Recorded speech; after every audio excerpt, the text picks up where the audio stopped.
Komnas Perempuan dan bagaimana meletakkan Komnas Perempuan sebagai bagian penting dari gerakan perempuan di Indonesia.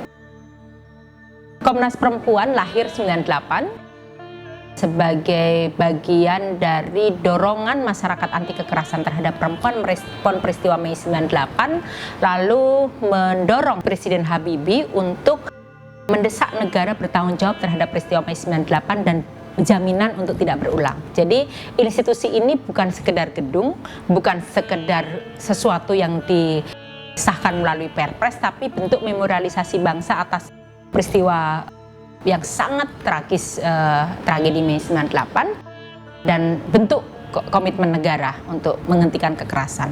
Nah, dari perspektif Perserikatan Bangsa-Bangsa, mendorong setiap negara itu punya NHRI, National Human Rights Institution.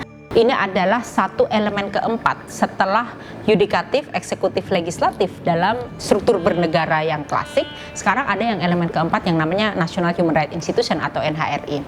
Ini fungsinya adalah untuk memantau, karena negara tidak bisa memantau dirinya sendiri, dan dia adalah satu koreksional sistem untuk memberikan rekomendasi, memberikan koreksi terhadap sebuah kebijakan, sistem hukum, implementasinya, dan lain sebagainya. Disinilah sebetulnya Komnas Perempuan mengambil peran penting menggunakan perspektif human rights, strategi human rights untuk menguatkan demokratisasi dan perlindungan dan penegakan HAM di Indonesia dengan perspektif perempuan, dengan fokus kepada anti kekerasan terhadap perempuan. Nah, tetapi sebagai mekanisme HAM nasional, bekerja di komunitas yang sangat religius tidak bisa dipisahkan, harus punya kecerdasan untuk bisa membuat tafsir-tafsir yang bisa diterima, mudah diadopsi oleh masyarakat Indonesia. Untuk itu kita bekerja sama dengan sejumlah institusi negara yang kita sebut dengan metodologi breaking the silence atau memecah kebisuan. Idenya adalah mendorong institusi agama untuk mendengar suara korban. Kita ajak lembaga-lembaga, ada Protestan, Katolik, Hindu, Buddha, bahkan sekarang ke Penghayat, ke Muhammadiyah NU juga termasuk.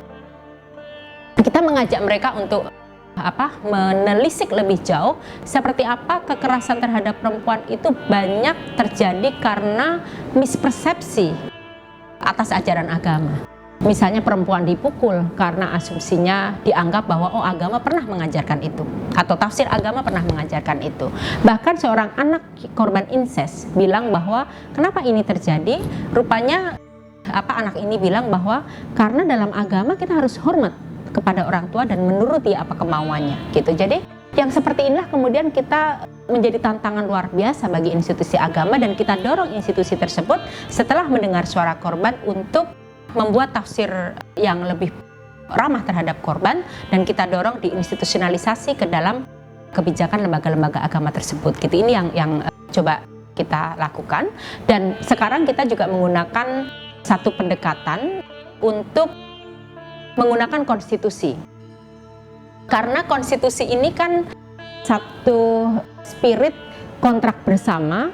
Walaupun Muslim menjadi mayoritas di Indonesia, tetapi dulu ini adalah hasil kesepakatan untuk membangun Indonesia. Nah, sekarang ini konstitusi yang menjadi pijakan bersama untuk mengadvokasi sejumlah isu, antara lain perda-perda diskriminatif yang coba dilakukan oleh lembaga HAM seperti Komnas Perempuan. Di Indonesia ada sejumlah lembaga-lembaga nasional, ada untuk HAM, ada Komnas HAM, lalu yang kedua Komnas Anti Kekerasan Terhadap Perempuan, dan yang ketiga ada Komnas Perlindungan Anak Indonesia gitu. Jadi inilah bagaimana sebuah gerakan perempuan yang ini adalah state institution atau lembaga negara, tetapi spirit di dalamnya adalah spirit gerakan perempuan, mengedepankan cara kerja yang mengajak sebanyak mungkin gerakan perempuan menjadi lingkaran penting.